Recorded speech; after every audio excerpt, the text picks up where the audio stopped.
Hello, everyone. So, today we're talking about a question that many IMGs ask. I've completed my exams, I have clinical experience, I'm ready to work in Australia, but how do I actually get that first interview? Now, getting into Australian healthcare system isn't always just about having the right qualifications. Understanding where to apply, when to apply, how to position your experience, and how Australian hospitals and recruiters assess international medical graduates can make a significant difference. Today, we are honored to have Francine joining us. Francine is the founder of IMG Career Branding, where she works with international medical graduates and specialists navigating the Australian medical system with a focus on pathway strategy, career positioning, CV, LinkedIn optimization, hospital targeting, and application strategy. She also brings a strong recruitment perspective through her work with Healthcare Australia, where she supports doctors with permanent and locum career opportunities across Australia. So, in today's conversation, we are going to go beyond the usual advice about exams or the licensing exams and the registration process, and we are going to focus on the practical realities of securing a medical job in Australia. Thank you so much for taking time to be with us here today, Francine. Thank you for joining us. Thank you so much. It's a pleasure to be here today sharing everything that I've learned over the years working in Australia in recruitment. So it's a pleasure to be able to share everything that I know and bring some light to the careers of doctors that have the dream to work in Australia. It's really a passion of mine to be able to show them the path, the right path, or the path of less resistance, let's say, to help them to get their first job in Australia. That's really nice. So, I think, can you tell us a little about your background? Because you Sure. come from recruitment background rather than medicine. So, Yeah, how did you get involved in supporting IMGs or supporting doctors for their careers in Australia? sure. So my background is in medical recruitment. So for the Mhm. past 7 years, I have worked closely with Australian hospitals, particularly Mhm. across emergency medicine, rural and regional healthcare, recruiting doctors on the locum space. Mhm. So that experience, so through recruitment, I began seeing the same problem repeatedly. Highly experienced international doctors were applying for dozen of positions without having an interview. And those doctors, they used to reach out to me because being a consultant in the industry, they would come to me and be like, okay, can you help me? And unfortunately, I couldn't, right? Because they are not in Australia, they are offshore, they still don't have their license, and so on. So I actually realized that the problem was actually not their clinical experience or Mhm. their clinical ability. It was more about understanding the Australian medical system and how everything works and how recruitment actually works. So how Okay. eligibility is assessed, how they present their experience to the Australian hospitals in a way that the hospitals can actually understand it. So that led me to establish IMG Career Branding. So my role is really to help doctors to understand realistically where they sit into the system, into the market, basically, and help them to establish a mapping or a pathway and actually get their first position in Australia. Francine, now many doctors tell us, I've applied to 50 plus hospitals but haven't received a single interview. So, what are the most common reasons this happens? Okay, so there are a number of reasons. So I'm going to try to mention all of them here. So the first one usually is eligibility. So many doctors they apply based only on the job title without clearly understanding carefully the registration that's required for that position. Not only that, but postgraduate experience, reasons of practice, visa requirements, and so on. So they are applying for jobs that don't match their profile right now because the adverts can be quite ambiguous. When Australian hospitals are advertising positions, they are openly advertising them and they are considering doctors from different backgrounds. Say, for example, doctors they are based in the UK or Canada or USA, which is a totally different pathway. So the advert seems to be for everybody, but it really isn't. So that's the first mistake that I see doctors making. Second one is actually targeting. So applying for every RMO role or registrar role is not the right strategy. The doctor may be qualified in their own country, but still applying above or below the right level because the levels are not the same in different countries, right? So hospitals in Australia, what they are looking at is, can we safely employ and supervise this doctor? So that's the first question they are always asking. So application quality is the other one. Many doctors use the same applications for every hospital that they are applying for. Same cover letter, same CV. They list their duties, but they don't really show or demonstrate their capability, outcomes, or alignment with the selection criteria. So other common problems that I see as well, unexplained clinical gaps, unclear employment dates. I see a lot of that. Insufficient evidence of English or AMC progress, like their pathway, inappropriate referees, usually out of date, applying only to highly competitive metropolitan hospitals. That's a problem as well. Usually those hospitals are receiving a lot of applications from doctors. They are in a path of less resistance, like I said, UK, USA, Canada, Ireland. So metropolitans, they are very highly competitive. And also doctors that have qualified in Australia as well. So a lot of them are going to the metro hospitals. Everybody wants to be in the city. And the fifth, unsuitable and poorly represented application that will not necessarily produce a better result than 5 carefully targeted ones. So they apply massively and broadly. They send 50 applications or 60 applications, or I've heard of doctors applying for 300 jobs in 6 months, and obviously they are not hearing anything. So I would rather have 5 really good applications, targeted ones to hospitals that are IMG friendly, that have capacity for supervision, capacity to give them visas and so on, that will give them a better chance instead of just applying broadly. So these are more or less the mistakes that I see happening repeatedly, because again, when they read an advert, they don't really understand the requirements for that role. It can be, there are some gray lines. So it's hard to, they may just go to the requirement and read something like, you may be eligible to apply for AHPRA registration.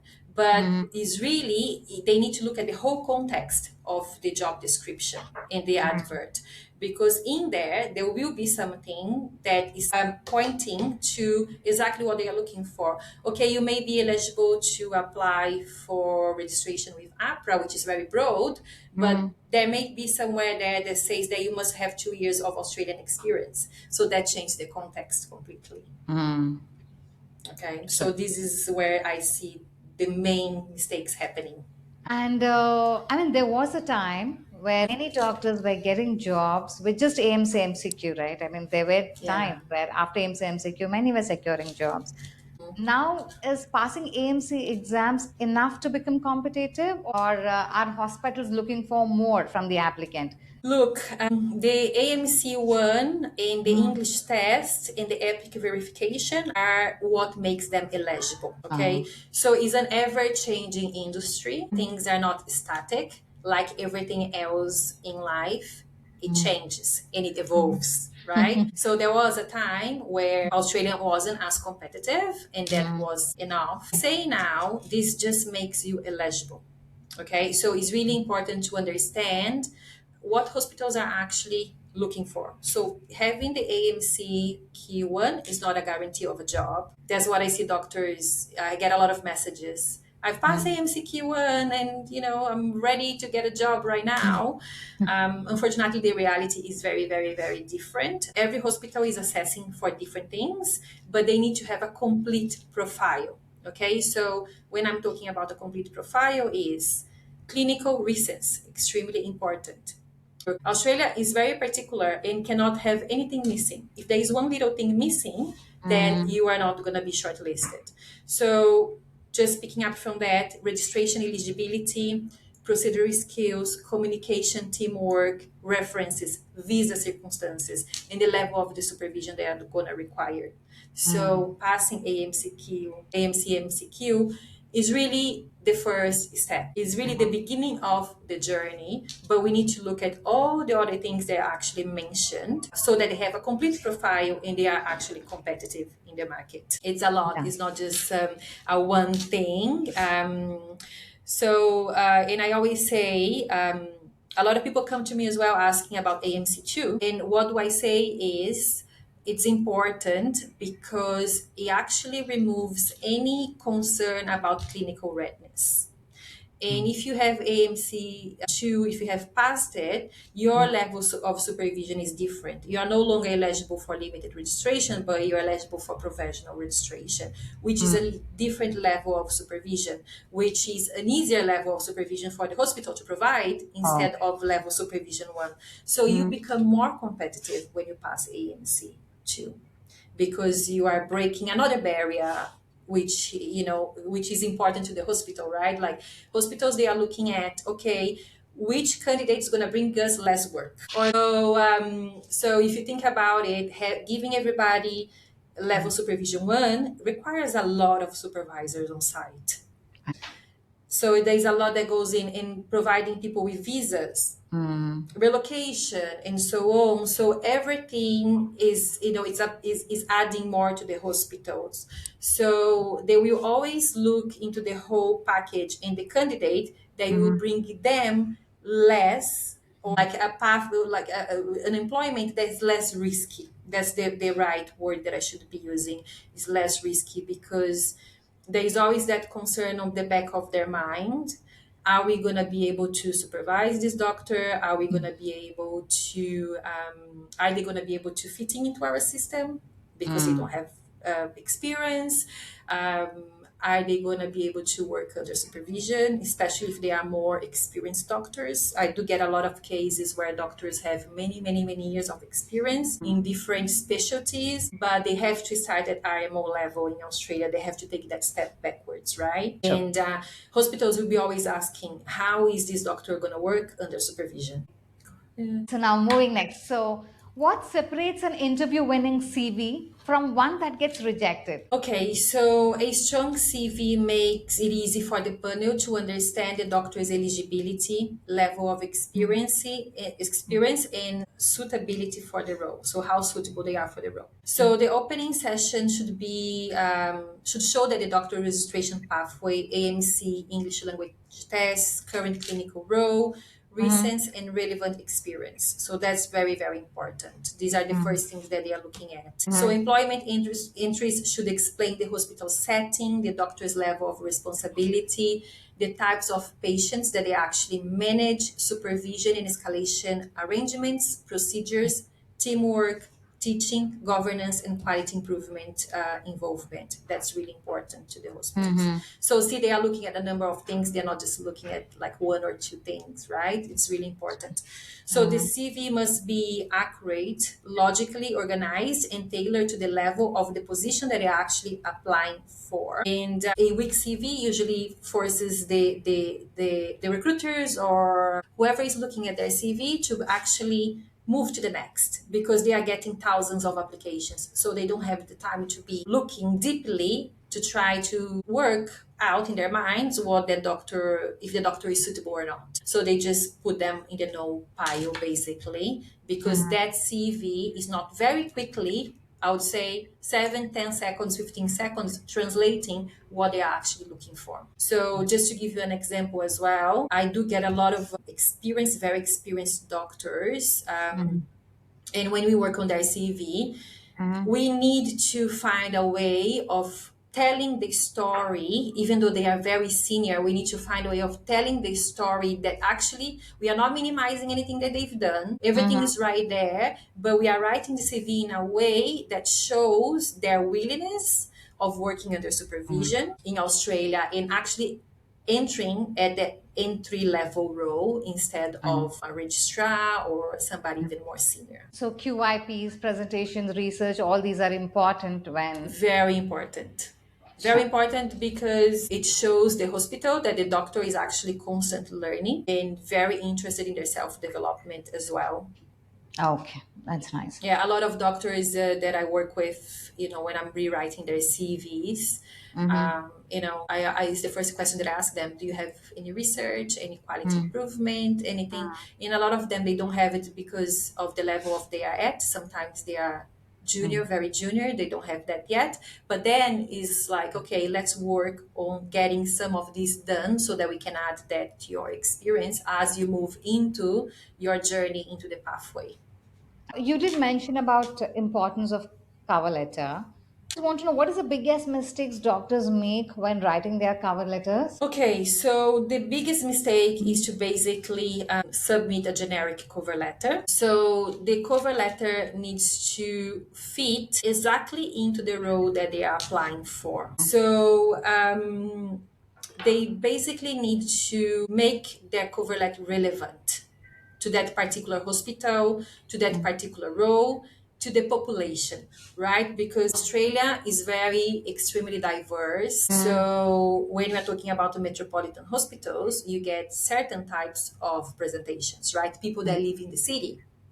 When you are working in a regional hospital, you have different sort of populations with different sort of presentations. So you have to go very deep to understand that hospital. What is their mission? What the type of population is in. You have aboriginal people, you have different types of population. So if you True. go to very rural hospitals, let's say, depending on where it is, a lot of the presentations are around alcoholism, mental health. So if you're submitting a generic application or a generic cover letter that doesn't fit the role, they pick it up straight away. They know that you don't understand anything about them, and they know that you haven't done any work understanding them. So I always advise IMGs, do your homework and make sure that you get the job description, you understand what the requirements are, how your current experience, how your background fits into that, but go beyond.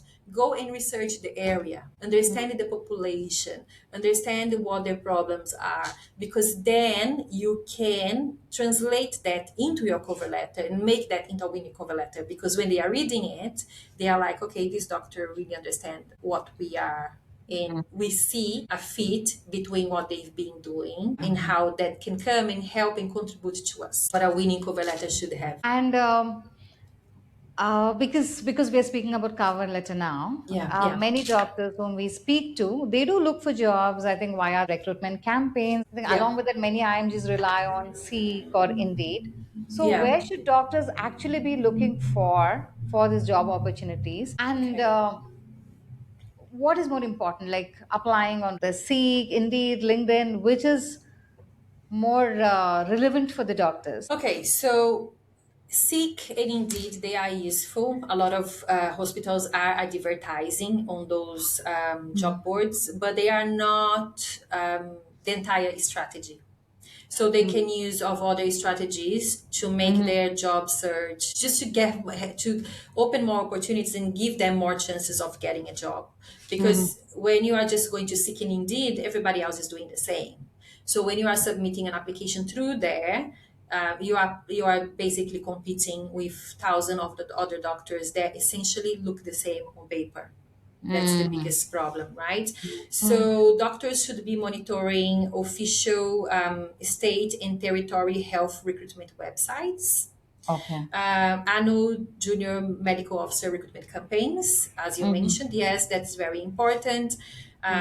Most of the hospitals they open those campaigns every year, and that's when they recruit a batch of doctors for Mhm. the next year. So they Mhm. should be applying for that, but not just relying on that. So I always advise reach out to hospitals directly. Try to reach out to medical directors, medical workforce. It's important to start building up those relationships earlier on. Before you even submit an application to a campaign. And I know it's hard, I know it's difficult, I know you're not going to always get an answer because Mhm. people are very busy. But my advice is build up those relationships earlier on through LinkedIn. There are some reputable medical recruitment agencies, but you really need to see if they're going to be able to help you. Usually, it's very hard for IMGs going through the standard pathway, unfortunately. And college and professional networks, that's something that they should be doing, attending conferences, doing courses. Australia is very relational based. So the importance of building up relationships through networking is extremely important. And it is a strategy. It's not something that you have to do it intentionally.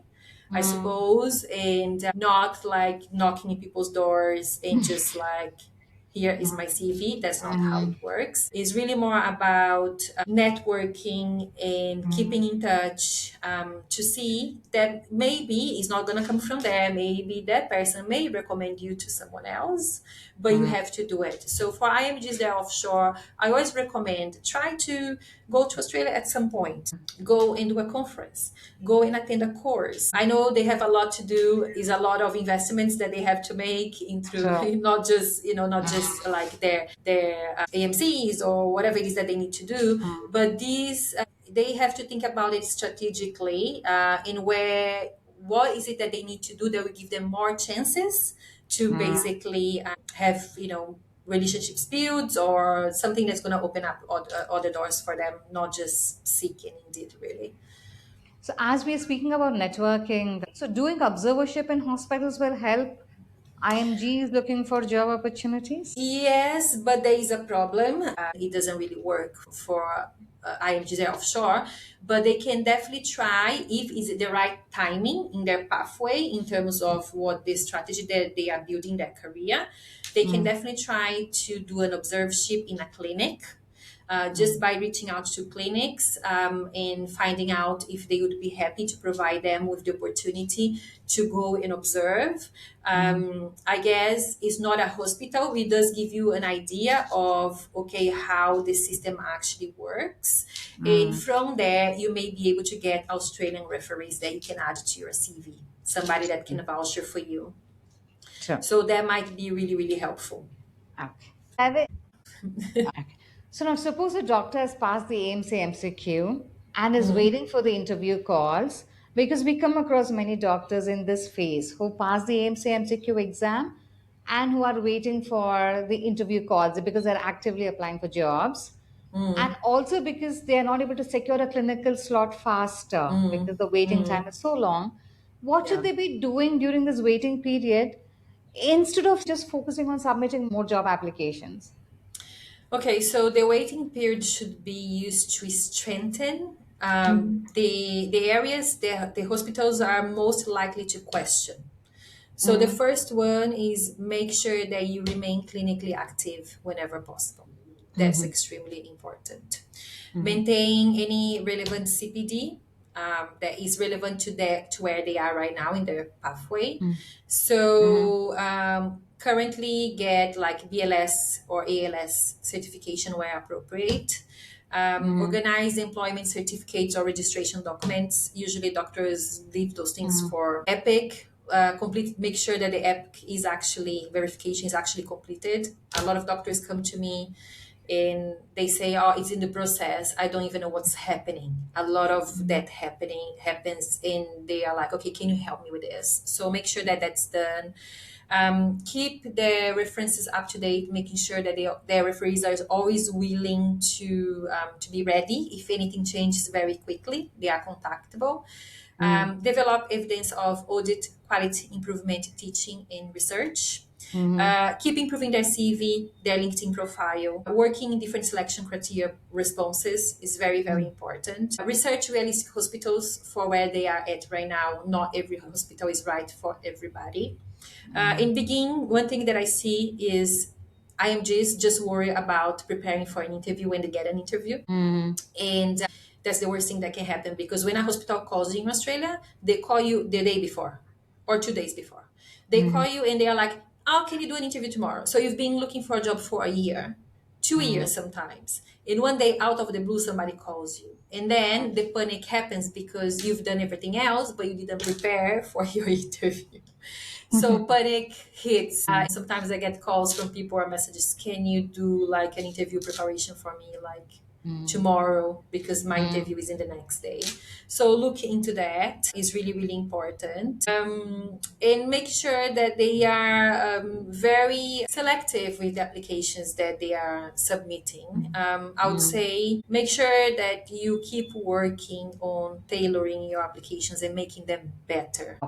You mentioned a couple of times on clinical Yeah. practice. It's Yeah. important that they're that they're working. So I just wanted to know if they work in emergency ICU anesthesia, will this help? Like in which department should they work in India to strengthen the CV? I would say the easier the department to get into in Australia is emergency.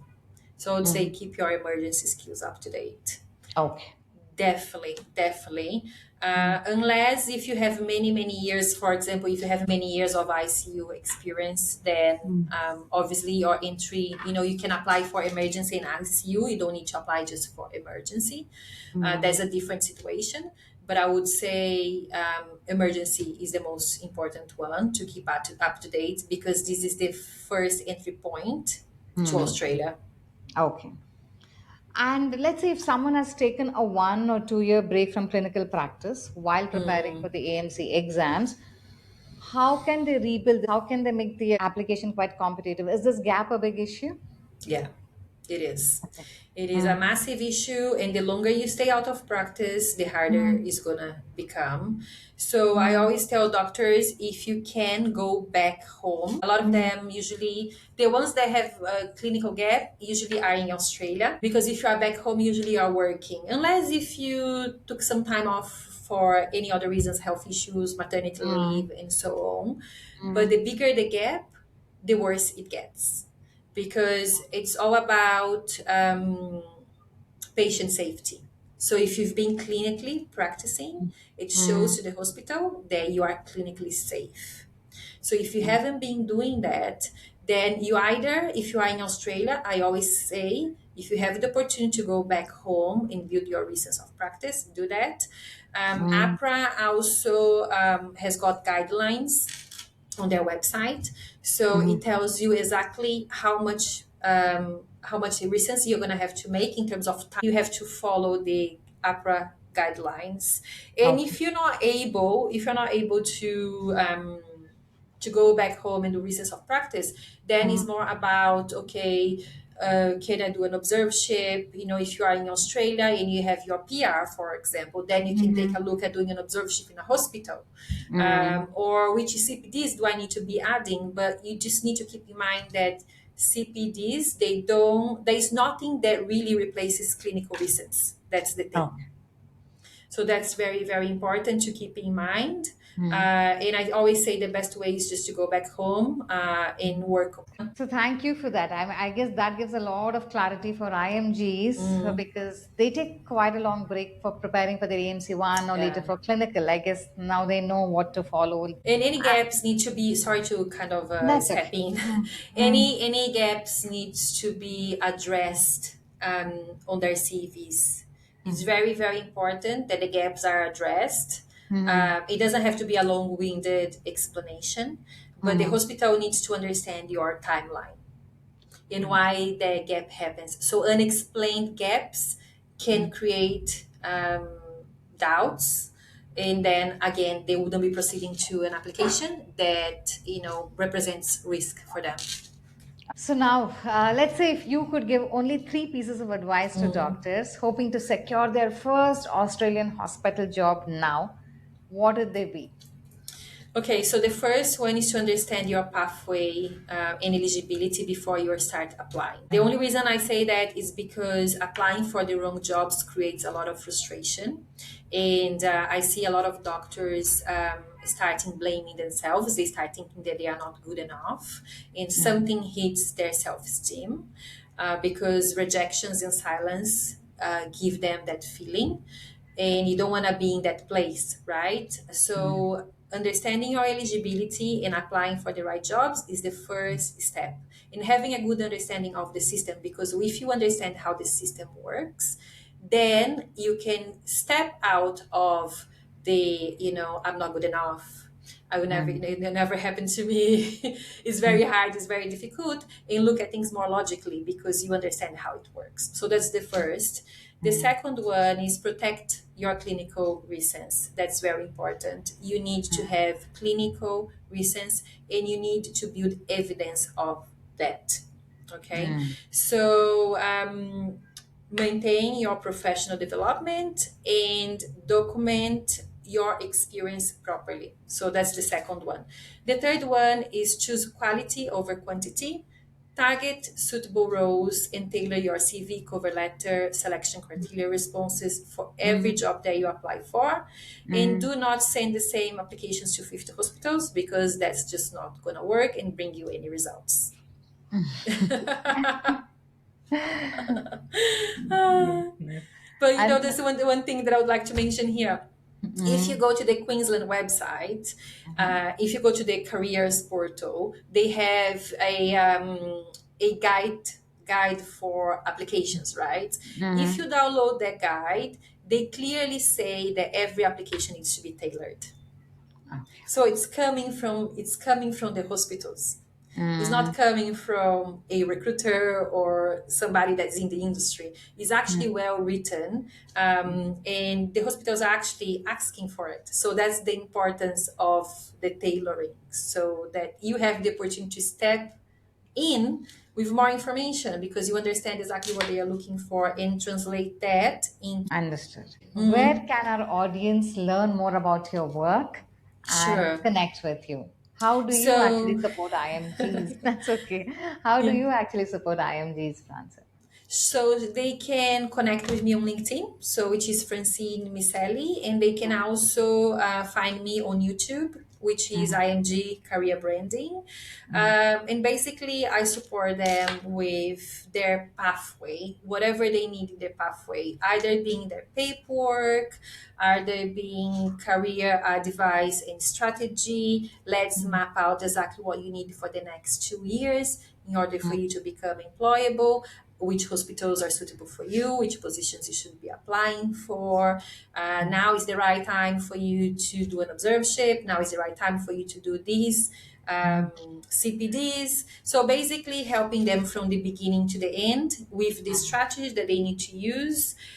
And having like some insider, I would say some insider information because I do have the insider information, Mm. understanding the hospitals and the system, how everything works, Mm.